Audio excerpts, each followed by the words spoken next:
മഹാലക്ഷ്മി സീരിയലിൻ്റെ പുതിയൊരു എപ്പിസോഡിൻ്റെ promo review വിശേഷങ്ങളിലേക്ക് എല്ലാവർക്കും സ്വാഗതം. അങ്ങനെ നമ്മളുടെ ഉണ്ണിയാണെങ്കിൽ സ്വന്തം അച്ഛനെ കൊന്നവരോട് പ്രതികാരം വീട്ടാൻ ഒരുങ്ങുന്ന എപ്പിസോഡാണ് ഇന്ന് വരാൻ പോകുന്നത്. എന്തായാലും സീമന്തിനി ന്യൂസിൽ കാര്യങ്ങളൊക്കെ അറിയുന്നുണ്ട്, വാമദേവനും പ്രതാപനും ജയിലിലാണെന്നുള്ള കാര്യം. അങ്ങനെ സീമന്തിനി ആ സങ്കടത്തോടുകൂടി വേഗം തന്നെ മേഘനാഥനോട് വന്ന് ഈ വിവരങ്ങൾ പറയുന്നുണ്ട്. കേട്ടില്ലേടാ, നിൻ്റെ അച്ഛനും ആ പ്രതാപനും ജയിലിലായി, ഇനി നമ്മളുടെ ജീവിതം എന്താവും, ഇനി നമ്മൾ എങ്ങനെ ജീവിക്കും? കണ്ണനെയും കൊണ്ടായിരുന്നു എല്ലാ രീതിയിലും നമുക്ക് സഹായം ഉണ്ടായിരുന്നത്. ഇപ്പോൾ ആ കണ്ണൻ്റെ അച്ഛനെ കൊന്നതിൻ്റെ പേരിൽ ഇനി കണ്ണൻ നമ്മളെ ഒരു കാരണവശാലും സഹായിക്കൂല. നിൻ്റെ പെങ്ങൾക്കൊരു വിവാഹം വരെ ഇതുവരെ നടന്നിട്ടില്ല. ആ കണ്ണനുമായിട്ട് നല്ലോണം നിന്നിരുന്നെങ്കിൽ ആ കണ്ണൻ തന്നെ വിവാഹത്തിൻ്റെ എല്ലാ ചെലവുകളും വഹിക്കാമെന്ന് പറഞ്ഞിരുന്നതാ. എന്നിട്ടോ അച്ഛനും മകനും മാറി മാറി കണ്ണനെയും മഹാലക്ഷ്മിയെയും ഉപദ്രവിക്കാൻ നടക്കുമായിരുന്നു. നീയാണെങ്കിൽ ഇപ്പോൾ ഈ അവസ്ഥയിലായി, നിന്നെ ചികിത്സിക്കാനും വേണം ലക്ഷങ്ങൾ. ഇനി ഞാൻ അതൊക്കെ എവിടെ നിന്ന് ഉണ്ടാക്കും? അതുമാത്രമല്ല, സ്വാതിക്കിനി നല്ലൊരു വിവാഹാലോചനയെങ്കിലും വരുമോ? അഥവാ വന്നാൽ തന്നെയും സ്വത്തും പണവും കണ്ടിട്ട് വന്നവരായിരിക്കും. അങ്ങനെ അവർക്ക് കൊടുക്കാനായിട്ട് എൻ്റെ കയ്യിൽ സ്വത്തുമില്ല. ഇതുവരെയും അച്ഛനും മകനും ജോലിയില്ലെങ്കിലും മാസാമാസം കണ്ണനൊരു തുക നിങ്ങളുടെ രണ്ടുപേരുടെയും അക്കൗണ്ടിലേക്ക് ഇട്ട് തരുന്നുണ്ടായിരുന്നു. അതുകൊണ്ടാണ് ഇവിടുത്തെ കാര്യങ്ങളൊക്കെ നടന്നുകൊണ്ടിരുന്നത്. ഇനി എന്തായാലും കണ്ണനിൽ നിന്നും അത് പ്രതീക്ഷിക്കണ്ട. അവൻ എങ്ങനെ തരാനാ? അവൻ്റെ അച്ഛനെ അല്ലേ കൊന്നേക്കണേ? അതുമാത്രമാണോ? അവനക്ക് അവൻ്റെ അച്ഛൻ എന്ന് പറഞ്ഞാൽ ജീവനായിരുന്നു. അങ്ങനെയുള്ള വിശ്വേട്ടനെ കൊല്ലേണ്ട കാര്യം ഉണ്ടായിരുന്നു ആ വാമദേവന്. വാമദേവൻ കാരണം ഇപ്പോൾ എൻ്റെ ജീവിതം തകർന്നു, എൻ്റെ മോളുടെ ജീവിതവും തകർന്നു എന്ന് പറയുമ്പം ഈ മേഘനാഥനാണെങ്കിൽ ഇങ്ങനെ കരഞ്ഞുകൊണ്ട് കിടക്കുന്നുണ്ട്. ആ സമയത്ത് സീമന്തിനി പറയുന്നുണ്ട്, നീ കരഞ്ഞിട്ടൊന്നും ഒരു കാര്യമില്ലടാ. അന്ന് തന്നെ ആ മഞ്ജുവെ വിവാഹം കഴിച്ചിട്ട് നീ അവളോട് ചതിയല്ലേ ചെയ്തത്. അന്ന് നീ ആ ഒരു ചതി ചെയ്യാതിരുന്നായിരുന്നെങ്കിൽ ഇപ്പോൾ അവളെങ്കിലും നിൻ്റെ കൂടെ ഉണ്ടായേനെ. നിനക്ക് അവളെ ആത്മാർത്ഥമായി സ്നേഹിക്കാൻ പാടില്ലായിരുന്നോ? എന്നാൽ നിൻ്റെ ജീവിതം ഇപ്പം ഇങ്ങനെ ആവൂലായിരുന്നല്ലോ എന്നൊക്കെ പറയുമ്പോഴും ഈ മേഘനാഥനക്ക് ഒന്നും പറയാൻ പറ്റണില്ല. പിന്നീട് കാണിക്കുന്നത് നമ്മളുടെ ദുർഗേനും ഉണ്ണീനെയാണ്. ഉണ്ണി വീട്ടിൽ വന്ന് കയറിയതും ദുർഗയാണെങ്കിൽ ഇങ്ങനെ ആകെ സങ്കടത്തോടു കൂടി ഇരിക്കുമ്പം ഉണ്ണി അടുത്തേക്ക് വന്നിട്ട്, എന്താ അമ്മ ഇങ്ങനെ സങ്കടപ്പെട്ടിരിക്കില്ലേ എന്ന് പറയുമ്പോൾ, പിന്നെ സങ്കടം ഇല്ലാണ്ടിരിക്കോടാ, എന്നെ ആ വാമദേവനെ നിർബന്ധിച്ച് ഈ കണ്ണൻ്റെ അച്ഛനെയും കൊണ്ട് വിവാഹം കഴിപ്പിച്ചത്. എന്നിട്ട് വിവാഹത്തിനൊന്നും എനിക്ക് സമ്മതമല്ലായിരുന്നെങ്കിലും വിവാഹം കഴിഞ്ഞതിന് ശേഷം വിശ്വേട്ടൻ എന്നെ പൊന്നു പോലെയാണ് നോക്കിയത്. ഞങ്ങളുടെ ജീവിതം സ്വർഗ്ഗതുല്യമായിരുന്നു. കണ്ണനെ ഞാൻ എൻ്റെ സ്വന്തം മകനെ പോലെയാണ് കണ്ടത്. പിന്നീട് വിശ്വേട്ടൻ മരിച്ചതിന് ശേഷം ഈ വാമദേവൻ ഓരോന്ന് പറഞ്ഞു തന്ന് എൻ്റെ മനസ്സ് തിരിച്ചിട്ടാടാ എനിക്ക് കണ്ണനോട് വൈരാഗ്യം വന്നത്. കണ്ണനായിരുന്നെങ്കിലും എന്നോട് വലിയ സ്നേഹമായിരുന്നു മോനെ. അവൻ എന്നെ സ്വന്തം അമ്മയായിട്ടാണ് കണ്ടായിരുന്നത്. ഒരിക്കലും എന്നെ ഒരു രണ്ടാനമ്മയായിട്ട് അവൻ കണ്ടിട്ടുണ്ടായിരുന്നില്ല. അവൻ്റെ ജീവിതവും ഞാൻ കാരണം തൊലഞ്ഞല്ലോ എന്ന് ആ സമയത്ത് ഉണ്ണി പറയുന്നുണ്ട്. ഇനിയിപ്പോൾ അതൊന്നും പറഞ്ഞിട്ട് കാര്യമില്ല. എന്തായാലും കരുണ എന്തുകൊണ്ടാണ് കണ്ണനും മഹാലക്ഷ്മിയും പറയണതൊക്കെ അക്ഷരം പ്രതി അനുസരിച്ചുകൊണ്ടിരുന്നതെന്ന് ഇപ്പോൾ നമുക്ക് മനസ്സിലായല്ലോ. എന്നാലും അവൾ പഠിച്ച കള്ളിയല്ലേടാ. അവളുടെ അച്ഛന് സമനില തെറ്റിയപ്പോൾ മോൻ്റെ അച്ഛനെ കൊന്ന കാര്യം അവളുടെ അച്ഛൻ വിളിച്ചു പറയണത് കൊണ്ടാണ് നമ്മളോടൊന്നും അവളുടെ അച്ഛനെ കാണാൻ ചെല്ലരുതെന്ന് അവൾ പറഞ്ഞത്. എന്നിട്ടും അവൾ നമ്മളോട് സത്യങ്ങൾ പറഞ്ഞില്ല. പിന്നെ കണ്ണേട്ടനെ അറിഞ്ഞിട്ടാണെങ്കിലും സത്യങ്ങൾ നമ്മളോട് പറഞ്ഞില്ലല്ലോ അമ്മയെന്ന് പറയുമ്പം, എന്തായാലും കണ്ണൻ നമ്മളോട് നേരിട്ട് പറഞ്ഞാൽ നമ്മൾ വിശ്വസിക്കില്ല എന്ന് കണ്ണൻ അറിയാം. അതുകൊണ്ടാണ് കണ്ണൻ കോടതിയിൽ വന്ന് സത്യങ്ങൾ അറിഞ്ഞാൽ മതിയെന്ന് നമ്മളോട് പറഞ്ഞത്. എന്തായാലും കണ്ണനിത് സഹിക്കാൻ പറ്റില്ലടാ മോനെ എന്ന് പറയുമ്പോൾ ഉണ്ണി പറയുന്നുണ്ട്, എനിക്ക് തന്നെ സഹിക്കാൻ പറ്റണില്ല. ഞാൻ അച്ഛൻ്റെ സ്നേഹമൊന്നും അങ്ങനെ ഒരുപാട് അനുഭവിച്ചിട്ടില്ലെങ്കിലും എനിക്ക് സഹിക്കാൻ പറ്റാത്ത കാര്യം കണ്ണേട്ടനെ എങ്ങനെ സഹിക്കും? കണ്ണേട്ടൻ്റെ അമ്മ മരിച്ചതിന് ശേഷം അച്ഛൻ മാത്രമല്ലേ ഉണ്ടായിരുന്നുള്ളൂ. ആ അച്ഛനെയല്ലേ ആ പ്രതാപനും വാമദേവനും ചേർന്ന് ഇല്ലാണ്ടാക്കിയ. പിന്നെ കണ്ണേട്ടനെ അവരെ വെറുതെ വിടുമെന്ന്. ആ സമയത്ത് ദുർഗ പറയുന്നുണ്ട്, എന്തായാലും ഇനി കരുണയെ എനിക്ക് എൻ്റെ മരുമകളായിട്ട് ഈ കുടുംബത്തേക്ക് വേണ്ട. അവളുമായിട്ട് യാതൊരു ബന്ധവുമില്ല എനിക്കെന്ന് പറയുമ്പോൾ ഉണ്ണി പറയുന്നുണ്ട്, എന്തായാലും അവൾക്ക് അവളുടെ അച്ഛൻ്റെ സ്വഭാവം തന്നെയാണ്. ആരെയും കൊല്ലാൻ പോലും അവൾക്ക് മടിയില്ലാത്തവളാണ്. അവളുടെ അച്ഛൻ്റെയും മുത്തശ്ശിയുടെ അതേ സ്വഭാവം തന്നെ അവൾക്കും കിട്ടിയിട്ടുണ്ട്. അതുകൊണ്ടാണല്ലോ സ്വന്തം ചേച്ചിയെ അവൾ സ്റ്റെപ്പിൽ നിന്ന് ഉന്തി താഴെ ഇട്ടത്. എൻ്റെ അച്ഛനെ കൊന്ന അയാളുടെ മകൾക്കും ആ കൊലയാളി മനസ്സുണ്ടെന്ന്. ആ സമയത്ത് ദുർഗ പറയുന്നുണ്ട്, ശരിയാടാ മോനെ നീ പറഞ്ഞത്. കാര്യം നമുക്ക് കണ്ണനോടും മഹാലക്ഷ്മിയോടും ദേഷ്യം ഉണ്ടായിരുന്നെങ്കിലും പക്ഷേ ഇവരുടെ സ്വഭാവം വെച്ച് നോക്കുമ്പം അവരൊന്നും അത്ര പ്രശ്നക്കാരല്ലടാ. ഇത്രയും നാളും കണ്ണൻ തന്നെയല്ലേ നിൻ്റെയും മഞ്ജുവിൻ്റെ എല്ലാ കാര്യങ്ങളും ഒരച്ഛൻ്റെ സ്ഥാനത്ത് നിന്ന് നടത്തിക്കൊണ്ടിരുന്നത്.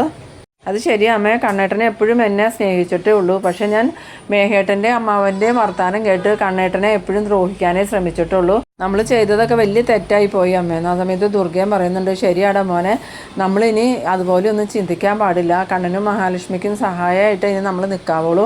എന്തായാലും കണ്ണന് കുഞ്ഞ് ജനിച്ചിട്ട് നമ്മളൊന്ന് കാണാൻ പോലും പോയില്ലല്ലോടാ എന്ന് പറയുമ്പം ഉണ്ണി പറയുന്നുണ്ട്, നമ്മളിപ്പോൾ കുഞ്ഞിനെ കാണാനായിട്ട് ചെന്നാൽ അവർക്കത് ഇഷ്ടമാവും അമ്മയെന്ന് ചോദിക്കുമ്പം, എന്തായാലും നമുക്കൊന്ന് പോകണോടാ ആ കുഞ്ഞിനെ കാണാൻ. നമ്മളുടെ കുടുംബത്തിൽ ആദ്യമായിട്ട് ജനിച്ച കുഞ്ഞല്ലേ. ഇനിയിപ്പോൾ നമ്മൾ കണ്ണൻ്റെ കുഞ്ഞിനെ കാണാൻ ചെന്നില്ലെങ്കിൽ അതിൻ്റെ ഇഷ്ടക്കുറവ് നിൻ്റെ അച്ഛനൊക്കെ ആയിരിക്കും. അച്ഛൻ്റെ ആത്മാവിന് അത് സഹിക്കാൻ പറ്റില്ല എന്ന്. പിന്നീട് കാണിക്കുന്നത് നമ്മളുടെ കരുണേനെയും കരുണയുടെ മുത്തശ്ശീനെയാണ്. കരുണയാണെങ്കിൽ സങ്കടത്തോടു കൂടി മുത്തശ്ശിയോട് പറയുന്നുണ്ട്, മുത്തശ്ശി ഇനി നമ്മൾ എങ്ങനെ ജീവിക്കുമെന്ന് ചോദിക്കുമ്പം ഈ മുത്തശ്ശി പറയുന്നുണ്ട്, അതെനിക്കറിയില്ല മോളെ, എന്തായാലും കണ്ണൻ വെറുതെ വിടാനൊന്നും തീരുമാനിച്ചിട്ടില്ല. കണ്ണൻ കോടതി പിരിഞ്ഞ് പോകാൻ നേരത്ത് എന്നോട് പറഞ്ഞു, പ്രതാപൻ്റെയും വാമദേവൻ്റെയും സകല സ്വത്തും വിറ്റ് നശിപ്പിക്കുന്നത് വരെയും അവൻ കേസ് നടത്തുമെന്ന്. അതുമാത്രമല്ല 20 വർഷം മുമ്പ് അവനക്കുണ്ടായ ആ നഷ്ടം അവൻ മറക്കാനും പോണില്ല. അവൻ എത്ര വർഷം വീൽ ചെയറിൽ ജീവിച്ചോ അതുപോലെയുള്ള ശിക്ഷ ഇവർക്കും വാങ്ങിക്കൊടുക്കും. അതുപോലെ തന്നെ ഈ പ്രതാപൻ്റെയും വാമദേവൻ്റെയും സർവ്വസമ്പാദ്യം ഇല്ലാണ്ടാക്കുമെന്ന് അവൻ പറഞ്ഞ്. അതുകൊണ്ട് തന്നെ ഇനി നമുക്ക് ജീവിക്കാൻ ബുദ്ധിമുട്ടായിരിക്കും മോളെ. നമ്മൾ എങ്ങനെ ജീവിച്ച ആളുകളാ രാജകീയ പ്രൗഢിയിലാണ് നമ്മൾ ജീവിച്ചുകൊണ്ടിരുന്നത്. ഇനി നമ്മളുടെ ജീവിതമൊക്കെ മാറും. നമ്മൾ ഗതികേടിലേക്കാണ് മോളെ പോകാൻ പോണേ. അതുകൊണ്ട് മോളെ എത്രയും പെട്ടെന്ന് ഉണ്ണിക്കുട്ടനെ എങ്ങനെയെങ്കിലും പറഞ്ഞ് സമാധാനിപ്പിച്ച് കമലേശ്വരത്തേക്ക് തിരിച്ചു പോകണമെന്ന് പറയുമ്പോൾ കരുണ പറയുന്നുണ്ട്, അതൊന്നും ഇനി നടക്കാൻ പോണില്ല മുത്തശ്ശി. അല്ലെങ്കിൽ തന്നെ അയാൾ സ്വത്തിനും പണത്തിനും ആർത്തി പിടിച്ച് നടക്കണവനാ. ഇനിയിപ്പോൾ അയാളുടെ അച്ഛനെ കൊന്നത് എൻ്റെ അച്ഛനാണെന്ന് അറിഞ്ഞ സ്ഥിതിക്ക് ഒരിക്കലും അയാൾ എന്നെ തിരികെ വിളിച്ചു കൊണ്ടുപോകില്ല. അതുമാത്രമല്ല, ഇനിയിപ്പോൾ കേസ് നടത്തി എൻ്റെ അച്ഛൻ്റെ സ്വത്തൊക്കെ തീർന്നു പോകുമെന്ന് മനസ്സിലായി കഴിഞ്ഞാൽ ഒരിക്കലും കൊണ്ടുപോകില്ല. പിന്നെ കമലേശ്വരത്തേക്ക് എനിക്കൊരിക്കലും കയറാനും പറ്റില്ല. ആ കണ്ണേട്ടനും മഹാലക്ഷ്മിയും ഇനി എന്നെ അങ്ങോട്ട് കയറാൻ സമ്മതിക്കില്ല മുത്തശ്ശി. ആ സമയത്ത് ഈ പ്രതാപൻ്റെ അമ്മ പറയുന്നുണ്ട്, എന്തായാലും വേണ്ടില്ല, ഞാൻ പോയി അവരുടെ കാല് പിടിച്ച് നോക്കാം മോളെ. അങ്ങനെയെങ്കിലും മോൾക്കൊരു ജീവിതം കിട്ടട്ടെ. എൻ്റെ കാര്യം മോള് നോക്കണ്ട. മോൾക്കൊരു ജീവിതം കിട്ടിയില്ലെങ്കിൽ ഞങ്ങൾക്കത് സഹിക്കാൻ പറ്റില്ല. മോൾക്ക് വേണ്ടിയല്ലേ പ്രതാപൻ ഇത്രയൊക്കെ ചെയ്തത്. എന്നിട്ടും മോൾക്കത് ദോഷമായി വന്നു എന്ന് പറഞ്ഞാൽ അവൻ ചങ്ക് പൊട്ടി മരിക്കുമെന്ന്. ഇതേ സമയം നമ്മളുടെ പ്രതാപനെയും വാമദേവനെയാണ് കാണിക്കുന്നത്. രണ്ടെണ്ണത്തിനെയും ജയിലിൽ കൊടുന്നിട്ട് സെല്ലിലേക്ക് അടയ്ക്കുന്നുണ്ട്. ആ സമയത്ത് വാമദേവൻ ചോദിക്കുന്നുണ്ട്, എന്നാലും ഇവിടെ പ്രതാപ നീ എന്തൊരു ചതിയാടാ എന്നോട് ചെയ്തതെന്ന് ചോദിക്കുമ്പം, ഞാൻ എന്ത് ചതി ചെയ്തു എന്നാ വാമദേവ നീ പറയണേന്ന് ചോദിച്ചതും, അതല്ലടാ നീ എന്തിനാ സത്യങ്ങളൊക്കെ കോടതിയിൽ ഏറ്റു പറഞ്ഞേന്ന്. ആ സമയത്ത് പ്രതാപൻ പറയുന്നുണ്ട്, എൻ്റെ മുന്നിൽ വേറെ ഒരു വഴി ഉണ്ടായിരുന്നില്ല. അതെന്താ, നിനക്ക് സത്യങ്ങൾ നിഷേധിക്കാൻ പാടില്ലായിരുന്നോ എന്ന് ചോദിക്കുമ്പോൾ, ഞാൻ നിഷേധിച്ചിട്ടുണ്ടെങ്കിൽ അതെൻ്റെ കരുണമോളുടെ ജീവനെ ബാധിക്കും. അതുകൊണ്ടാണ് ഞാൻ സത്യങ്ങളൊക്കെ തുറന്നു പറഞ്ഞതെന്ന് പറയുമ്പോൾ ഈ വാമദേവൻ ചോദിക്കുന്നുണ്ട്, നീ എന്തൊക്കെയാണ് പറയേണ്ടത്, നീ സത്യം തുറന്നു പറഞ്ഞു എന്ന് വിചാരിച്ച് കരുണയ്ക്ക് എന്ത് സംഭവിക്കാനാന്ന് ചോദിക്കുമ്പോൾ ഈ പ്രതാപനാണെങ്കിൽ മാർക്കോ വീട്ടിൽ വന്ന കാര്യവും മാർക്കോ പ്രതാപൻ്റെ അമ്മയെ ഭീഷണിപ്പെടുത്തിയതും അതുപോലെ തന്നെ കരുണയെ തടവിൽ വെച്ചതും ഇനി പ്രതാപൻ മൊഴി മാറ്റി പറഞ്ഞിട്ടുണ്ടെങ്കിൽ കരുണയെ കൊന്നു കളയുമെന്നും പറഞ്ഞ് ഭീഷണിപ്പെടുത്തിയ കാര്യങ്ങളും അത് കോടതിയിൽ വന്നപ്പോൾ പ്രതാപൻ്റെ അമ്മ പ്രതാപനെ മാറ്റി നിർത്തി പറഞ്ഞതൊക്കെ ഈ വാമദേവനോട് പറയുന്നുണ്ട്. ആ സമയത്ത് വാമദേവൻ പറയുന്നുണ്ട്, കണ്ണനും അനന്തും നമ്മൾ ഉദ്ദേശിക്കുന്നേക്കാളും വലിയ ബുദ്ധിയുള്ളവരാ. അതുകൊണ്ടാണല്ലോ നീ മൊഴി മാറ്റിയെങ്കിലോ എന്ന് സംശയിച്ചിട്ട് അവരതിന് മുമ്പ് തന്നെ ഇങ്ങനെ ഒരു കളി കളിച്ചത്. ആ സമയത്ത് പ്രതാപൻ പറയുന്നുണ്ട്, എന്തായാലും അവർക്ക് ഒരിക്കലും നമ്മളോട് ഇത് പൊറുക്കാനൊന്നും പറ്റില്ല.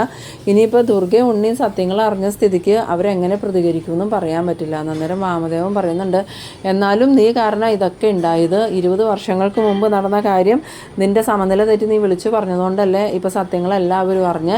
അല്ലെങ്കിൽ ഞാനും എൻ്റെ പെങ്ങളുമായിട്ട് ഇപ്പോഴും നല്ല സ്നേഹത്തിൽ പോയേരുന്നു. ആ സമയത്ത് പ്രതാപൻ ചോദിക്കുന്നുണ്ട്, നിനക്ക് പെങ്ങളോട് ഇതിന് എന്ത് സ്നേഹം ഉണ്ടായിട്ടാടാ വാമദേവ, സ്വന്തം സഹോദരിയുടെ ഭർത്താവിനെ കൊല്ലാൻ നീ എനിക്ക് കൊട്ടേഷൻ തന്നത്. നിനക്ക് എന്തെങ്കിലും ഒരു സ്നേഹം ഉണ്ടായിരുന്നെങ്കിൽ നീ അതുപോലെ ചെയ്യുമായിരുന്നു എന്ന്. നേരം വാമദേവൻ പറയുന്നുണ്ട്, ഇനിയിപ്പോൾ അതിനെക്കുറിച്ച് പറഞ്ഞിട്ട് കാര്യമില്ലല്ലോ. അന്നത്തെ സാഹചര്യത്തിൽ എൻ്റെ മുന്നിൽ വേറെ വഴിയൊന്നും ഉണ്ടായിരുന്നില്ല. ഇനിയിപ്പോൾ എന്ത് ചെയ്യാനാ, ഇനി നമ്മുടെ ജീവിതം ജയിലിൽ തീരുന്നു. ആ സമയത്ത് പ്രതാപൻ പറയുന്നുണ്ട്, നമ്മളുടെ ജീവിതം മാത്രമല്ല നമ്മളുടെ സർവ്വ സമ്പാദ്യവും തീരും. ഇനിയിപ്പോൾ വാമേട്ടൻ്റെ മോൾക്കൊരു നല്ല ജീവിതം ഉണ്ടാവുമെന്നും എനിക്ക് തോന്നണില്ല. ഒരു കൊലയാളിയുടെ മകളെ വിവാഹം കഴിക്കാൻ ആരെങ്കിലും തയ്യാറായാൽ തന്നെ എങ്ങനെ നടത്താനാ, അതിന് കാശ് വേണ്ടേ. മേഘനാണെങ്കിൽ മേളിലേക്ക് നോക്കി കിടക്കാല്ലേ. ഇപ്പം മാസാമാസം കണ്ണൻ തരുന്ന പൈസ കൊണ്ടല്ലേ നിങ്ങളുടെ കുടുംബം നടന്നുകൊണ്ടിരുന്നത്. ഇനിയിപ്പോൾ എന്തായാലും ആ ഒരു പ്രതീക്ഷ വേണ്ടെന്ന്. ആ സമയത്ത് വാമദേവൻ പറയുന്നുണ്ട്, ശരിക്കും പറഞ്ഞാൽ ഈ സത്യങ്ങൾ നീ പറഞ്ഞു തുടങ്ങിയ സമയത്ത് നിന്നെ അങ്ങോട്ട് കൊന്നു കളഞ്ഞിരുന്നെങ്കിൽ എനിക്കിപ്പോൾ ഈ പ്രശ്നമൊന്നും ഉണ്ടാവില്ലായിരുന്നു എന്ന്. പിന്നീട് കാണിക്കുന്നത് നമ്മളുടെ ദുർഗേനെയാണ്. ദുർഗയാണെങ്കിൽ എന്തായാലും മേടത്തേക്ക് ഒന്ന് വിളിച്ച് നോക്കാമെന്ന് പറഞ്ഞ് ഫോൺ എടുത്ത് സീമന്തിനിക്ക് വിളിക്കുന്നുണ്ട്. സീമന്തിനിയാണെങ്കിൽ ദുർഗയല്ലോ വിളിക്കണേ. എന്തായാലും ദുർഗ സത്യങ്ങളൊക്കെ അറിഞ്ഞു. ഇനിയിപ്പോൾ ഞാൻ ഫോൺ എടുക്കാതിരുന്നിട്ട് കാര്യമില്ലെന്നൊക്കെ മനസ്സിൽ വിചാരിച്ച് ഫോൺ എടുക്കുന്നുണ്ട്. ഫോൺ എടുത്തതും ദുർഗ ചോദിക്കുന്നുണ്ട്, എടുത്തി അറിഞ്ഞില്ലേ കാര്യങ്ങളെന്ന് ചോദിക്കുമ്പോൾ, ഉവ്വ ദുർഗ, ആ വാമദേവൻ ഇങ്ങനെയൊക്കെ ചെയ്യുമെന്ന് ഞാൻ ഒരിക്കലും വിചാരിച്ചില്ല എന്ന് പറയുമ്പോൾ അയാൾ തന്നെ എനിക്കൊരു ബന്ധം ഉണ്ടാക്കി തന്നു. ഞാനന്ന് ആ വിവാഹത്തിന് ഒരുപാട് എതിർത്തത്. ഒരു രണ്ടാം വിവാഹക്കാരനെ കല്യാണം കഴിക്കാൻ എനിക്ക് ഒട്ടും ഇഷ്ടമല്ലായിരുന്നു. പക്ഷേ അയാളുടെ നിർബന്ധത്തിനാണ് പിന്നീട് ഞാൻ ആ വിവാഹത്തിന് സമ്മതിച്ചത്. വിവാഹം കഴിഞ്ഞിട്ട് ഞാൻ സ്വർഗ്ഗതുല്യമായ ജീവിതമാണ് ജീവിച്ചുകൊണ്ടിരുന്നത്. അതിൻ്റെ ഇടയ്ക്ക് അയാൾ തന്നെ തന്നെ എൻ്റെ ആ ജീവിതം ഇല്ലാതാക്കിയത്. എൻ്റെ മക്കളെ അയാൾ കൊല്ലിച്ചില്ലേ, അതുകൊണ്ട് അയാൾ ഇനി ഒരിക്കലും ഗതി പിടിക്കാൻ പോണില്ല. അയാൾ മാത്രമല്ല, ഇപ്പോൾ ഒരുത്തൻ മേളിലേക്ക് നോക്കി കിടക്കണില്ലേ അടുത്തി, അവനും ഇനി രക്ഷപ്പെടാൻ പോണില്ല. അവൻ എൻ്റെ കുഞ്ഞിനോട് ചെയ്തതും ദ്രോഹമല്ലേ. ഓർമ്മ വച്ച കാലം മുതൽ മഞ്ജു മേഹൻ എന്നുള്ള ഒരു വിചാരത്തിലാണ് നടന്നത്. എന്നിട്ട് അവൻ എൻ്റെ മഞ്ജുവിനോടും അത്ര വലിയ ദ്രോഹമല്ലേ ചെയ്തത്, അതിനവൻ അനുഭവിക്കൂ എന്ന് പറയുമ്പം ഈ സീമന്തിനി പറയുന്നുണ്ട്, ഞാൻ എന്ത് പറയാനാ ദുർഗ, ആ വാമദേവൻ കാരണം ഇപ്പം എൻ്റെ മോളുടെ ജീവിതവും കൂടിയേ പോയെന്ന് പറയുമ്പം ദുർഗ പറയുന്നുണ്ട്, അത് എടുത്തി പറഞ്ഞത് നേരെ, ഇനി സ്വാതിക്ക് നല്ലൊരു വിവാഹാലോചനയൊന്നും വരൂല. അഥവാ വന്നാൽ തന്നെ ആ വിവാഹം എടുത്തി എങ്ങനെ നടത്തും. എന്തായാലും കണ്ണൻ്റെ അച്ഛനെ കൊന്നതുകൊണ്ട് ഇനി കണ്ണൻ 5 പൈസ സഹായിക്കുമെന്ന് വിചാരിച്ചിരിക്കണ്ടെന്ന്. അങ്ങനെ ദുർഗ ഫോൺ വെച്ചതും കോളിംഗ് ബെല്ല് അടിക്കണ ഒച്ച കേട്ടിട്ട് ദുർഗ വന്ന് വാതിൽ തുറക്കുന്നുണ്ട്. വാതിൽ തുറന്നതും മുന്നിൽ ഈ പ്രതാപൻ്റെ അമ്മ നിൽക്കണയാണ് കാണുന്നത്. പ്രതാപൻ്റെ അമ്മയെ കണ്ടതും ദുർഗ ദേഷ്യത്തോടു കൂടി ചോദിക്കുന്നുണ്ട്, നിങ്ങളെന്തിനാ ഇപ്പം ഇങ്ങോട്ട് വന്നതെന്ന് ചോദിക്കുമ്പോൾ, അല്ല ദുർഗ മോളെ, എനിക്ക് നിന്നോടൊരു കാര്യം പറയാനുണ്ടായിരുന്നു എന്ന് പറഞ്ഞതും ദുർഗ പറയുന്നുണ്ട്, നിങ്ങൾ എന്നോട് ഒരു കാര്യവും പറയണ്ട, എൻ്റെ വിശ്വാട്ടനെ കൊന്നവൻ്റെ അമ്മയല്ലേ നിങ്ങൾ, ഈ നിമിഷം നിങ്ങൾ ഇവിടുന്ന് ഇറങ്ങുന്നും പറഞ്ഞ് ഒച്ച എടുക്കുമ്പം ഈ പ്രതാപൻ്റെ അമ്മ കരഞ്ഞുകൊണ്ട് പറയുന്നുണ്ട്, മോളെ ഞാൻ പറയണത് നീ ഒന്ന് കേൾക്ക്, കരണമോളിപ്പോൾ ഒരു അമ്മയാവാൻ പോവുക, പ്രതാപൻ ചെയ്ത തെറ്റിന് നിങ്ങൾ മോളെ ശിക്ഷിക്കരുതെന്ന് പറയുമ്പോൾ, മോളോ ആരുടെ മോളോ എവിടുത്തെ മോള്, അവളുടെ അച്ഛൻ്റെ അതേ സ്വഭാവക്കാരിയാണ്, അവൾ കുറേ കഴിയുമ്പോൾ ഞങ്ങളെ കൊല്ലാനും മടിക്കൂല എന്ന് പറയുമ്പം, ദുർഗ നീ ഇങ്ങനെയൊന്നും പറയില്ലേ, കാരണം മോൾക്ക് എല്ലാ കാര്യത്തിനും സപ്പോർട്ടായിട്ട് നിന്നത് ദുർഗയും ഉണ്ണിയല്ലേ, അതുകൊണ്ടല്ലേ ഞങ്ങളുടെ മോൾ ഇങ്ങനെയൊക്കെ ചെയ്തത്. എന്തായാലും പ്രതാപൻ ഒരു തെറ്റ് ചെയ്തു പോയി, അത് പ്രതാപൻ ഒറ്റയ്ക്കല്ലല്ലോ, നിൻ്റെ ആങ്ങളെയല്ലേ പ്രതാപന് കൊട്ടേഷൻ കൊടുത്ത് അത് ചെയ്യിപ്പിച്ചത്, അപ്പോൾ പിന്നെ പ്രതാപനെ തെറ്റ് പറയാൻ പറ്റുമോ എന്ന് ചോദിക്കുമ്പം, ഇല്ല പ്രതാപൻ ഒരു തെറ്റും ചെയ്തിട്ടില്ല, ഒരാളെ ലോറി കയറ്റി കൊന്നത് വലിയ തെറ്റൊന്നും ആയിട്ട് നിങ്ങൾക്ക് തോന്നൂല, നിങ്ങൾ അങ്ങനെ ചിന്തിക്കണവരായതുകൊണ്ട്. എന്തായാലും ഇനി കരുണയായിട്ടോ നിങ്ങളായിട്ടോ ഞങ്ങൾക്ക് ഒരു ബന്ധവുമില്ല, അല്ലെങ്കിൽ തന്നെ ഞാനിവിടെ സമനില തെറ്റി നിൽക്കുക, അതുകൊണ്ട് നിങ്ങൾ എത്രയും പെട്ടെന്ന് ഇവിടുന്ന് പോകാൻ നോക്കുമെന്നും പറഞ്ഞ് ഈ പ്രതാപൻ്റെ അമ്മയെ ദുർഗ ദേഷ്യപ്പെട്ട് ഇറക്കി വിടുന്നുണ്ട്. ആ സമയത്ത് ഉണ്ണി അങ്ങോട്ട് വരുന്നുണ്ട്.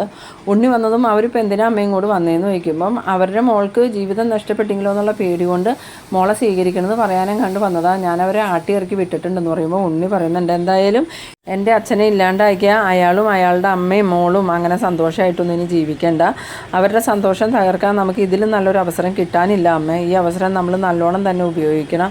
ആ സമയത്ത് ദുർഗ ചോദിക്കുന്നുണ്ട്, നീ എന്ത് ചെയ്യാനാണ് ഉദ്ദേശിക്കണേന്ന് ചോദിക്കുമ്പം, അതൊക്കെ ഞാൻ വഴിയെ അമ്മേനോട് പറയാം, എന്തായാലും പ്രതാപനും പ്രതാപൻ്റെ കുടുംബവും ഇനി മനസ്സമാധാനമായിട്ട് ജീവിക്കില്ല എന്ന്.